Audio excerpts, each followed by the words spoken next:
आधी एक गाणं होतं बघा, 16वं वरीस धोक्याचं ग, 16वं वरीस धोक्याचं. आणि आता आता एक गाणं काढलं पाहिजे, 30 ते 35,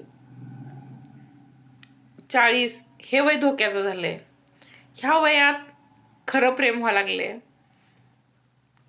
आता हे खरं आहे का खोटं आहे मला माहित नाही. तुम्हाला माहित असेल तर कमेंटमध्ये नक्की सांगा. 30 ते 40 वयात बायकांना खरं प्रेम होते.